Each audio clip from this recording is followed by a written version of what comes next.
Guys, so today I'm going to be making a domino set out of resin. I'm going to be doing a green and gold theme today. So that is what I'm going to be doing. During the recorded video sessions between Daniel, Elizabeth, and the judge, Daniel would tell the judge that life in Elizabeth's home was totally toxic and not good for his children, and certainly not good for Sorry, Sierra. my bad. Daniel would explain to the judge So I did Sierra was really 3 ounces of part A, so this is going to be the green one, so I'll do 3 ounces of part B, and then I'm going to do the other color in this cup. Daniel also presented to the judge a letter that he said Sierra wrote that basically backed up the I'm listening to Mr. Bolin in the background. I'm listening to one of his stories. Things that Daniel was saying by saying Daniel was a liar and that he was not fit to be a parent, and that letter that he claims Sierra wrote doesn't sound like her, insinuating that the letter was forged. The judge, who at regular intervals would get very frustrated with both Daniel and Elizabeth, finally would just say, look, you've got all sorts of issues between the two of you, and it's creating a horrible environment for your kids, and if you don't find a way to come to some sort of compromise, the people that are going to suffer are your kids, specifically Sierra. Finally, in early 2021, when Daniel and Elizabeth still had not come to terms, the judge just ordered that Daniel return Sierra to her mother's residence because, legally speaking, Sierra was supposed to be in her mother's care. And so begrudgingly, Daniel would take Sierra and he would bring her back to her mother's house and say, okay, go see your mother, and then he would drive off. But later that night, Sierra would sneak out of her mother's house and just run back to be with her dad. Needless to say, Daniel was not unhappy about that turn of events. The custody battle over Sierra continued to rage for the next several months, with Sierra opting to still remain at her father's place, despite the court order, despite her mother pleading with her to come home. And then, in April of 2021, something very odd happened. On the morning of April 8th, several $100s was withdrawn from Daniel's bank account from a few different ATMs around Las Vegas. This particular bank account was shared between Daniel and his second ex-wife, Bogdana. They just hadn't gotten around to relinquishing control to one or the other. And so these particular withdrawals were kind of uncharacteristic for Daniel or for Bogdana, and so they were flagged as potentially fraudulent. And so the banks... This screen here is by, oops. So, this screen, it's called Jupiter, is by Baltic Day, and it's prayer lessons, so I'm only going to use probably less than that. I'm going to use this much.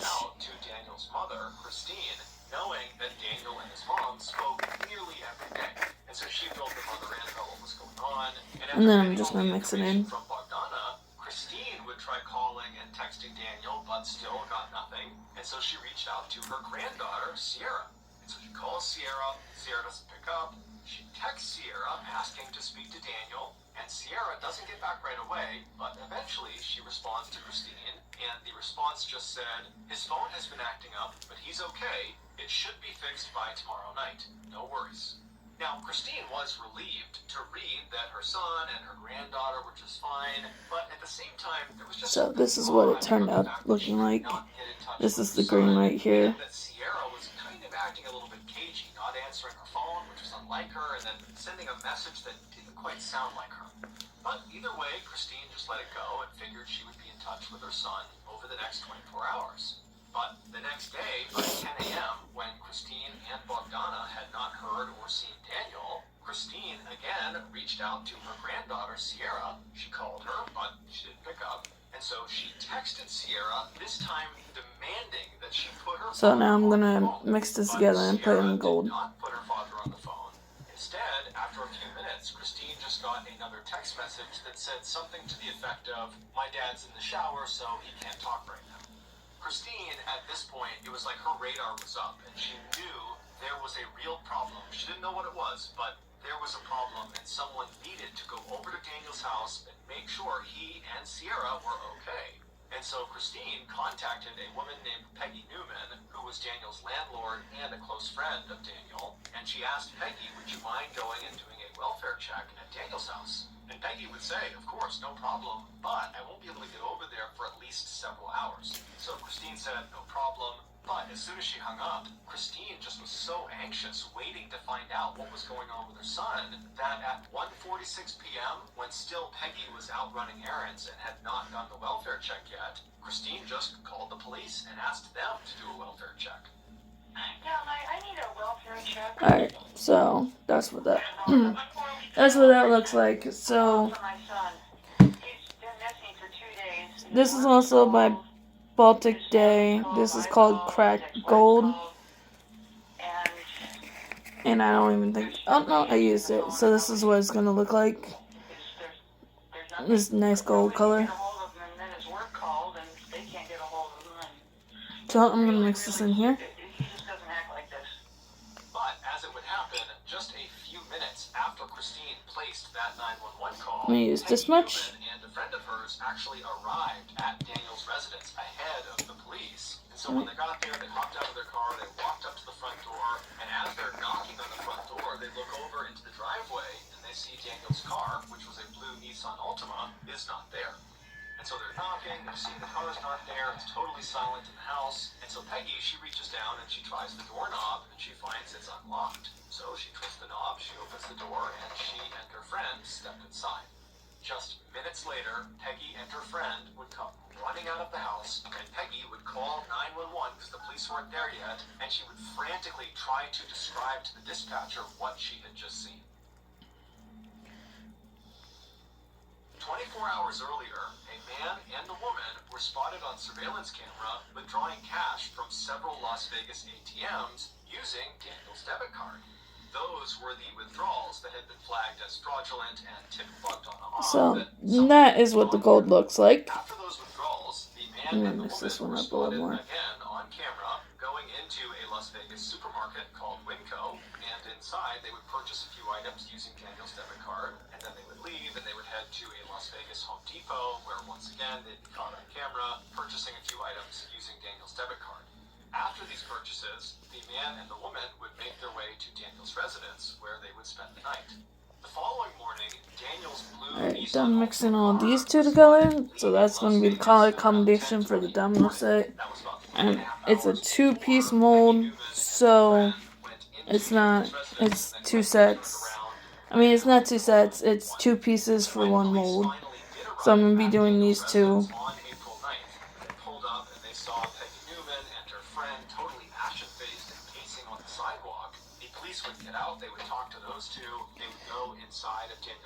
So first I'm going to pour some gold and just kind of go from each little domino to each little domino. Try not to pour too much. Then, 4 days later, on April 13th, police in Salt Lake Oh, City, that Utah, was a little too much. happened to find the man and the woman that were seen on camera on April 8th using Daniel's debit card and going to the Winco and the Home Depot. Oh, you can't even see it no more. Sorry. Move this over. After going through the man and the woman's So belongings, then over here, a little bit, a little bit more. in the last couple of days that explained what was inside Then of Daniel's here, house. then here.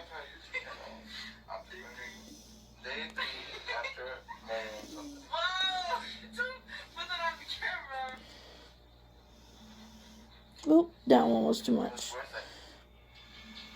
The young man and young woman you just heard joking about having murdered someone was 18-year-old Aaron Guerrero. So then I'm going to set that to the side for now. Sierra Halseth, Daniel's youngest daughter. And then I'm going to pour Allegedly, green. on the morning of April 8th, And, after Aaron and Sierra had and I pulled just poured it money all from over all the table. ATMs, Damn it. They had gone to the Winco and purchased disposable bleach and drop cloths. Sorry, And guys. they'd gone to the Home Depot and purchased a circular saw and saw blades and lighter fluid. And then they headed for Daniel's house.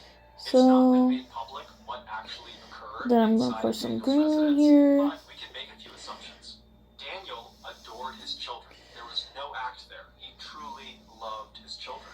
And so it would never cross his mind that one of his children or one of their significant others would ever want to hurt him. And so when Sierra and Aaron went inside of Daniel's house, it would have been extremely easy to sneak up on Daniel or just kind of catch him off guard because he's not looking to put up a fight. He thinks he's around people that love him and respect him because he loves and respects them. But however the young couple did it, they would inflict up to 70 stab wounds in Daniel's body, most of which were in the back of his head. And then at some point during this vicious attack, they stuffed Daniel into a sleeping bag, and right in the middle of the living room of his house, they doused him in lighter fluid and lit him on fire. It's unclear what exactly killed I'm Daniel just pouring or the for how screen in long he here. was actually conscious and aware of what was happening before he died, but it's very possible that Daniel had at least a small moment in time where he recognized his beloved little angel, Sierra, was actively trying to kill him.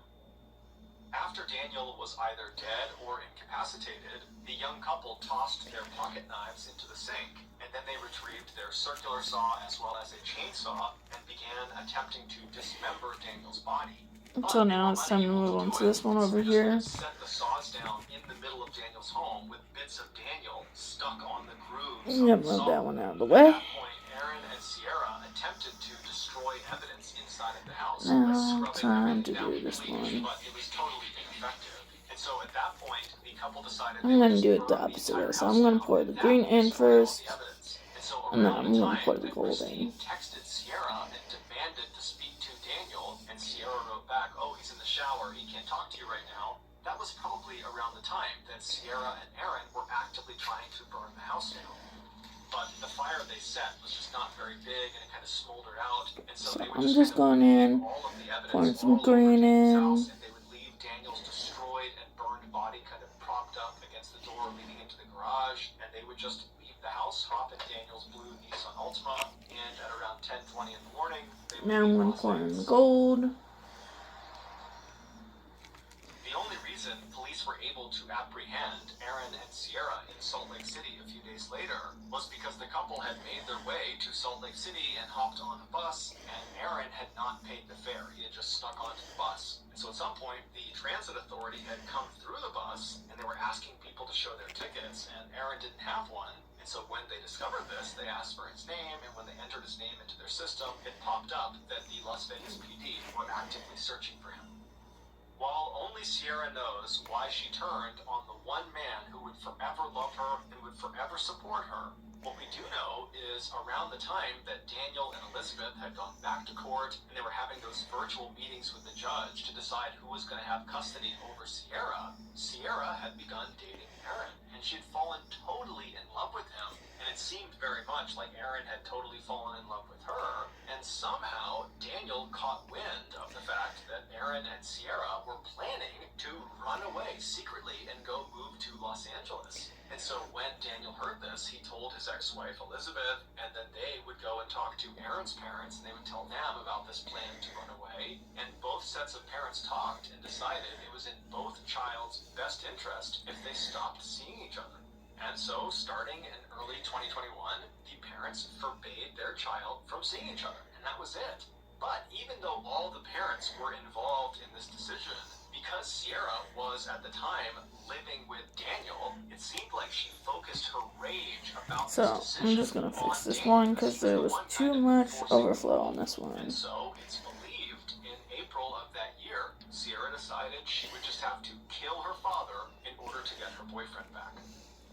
In Daniel's obituary, his family very conspicuously left Sierra out, saying that Daniel was survived by 2 loving children, not 3. Don't finish this one right here. On October 20th, 2022, Aaron Guerrero and Sierra Halseth were sentenced to life in prison. And that is it for the domino set.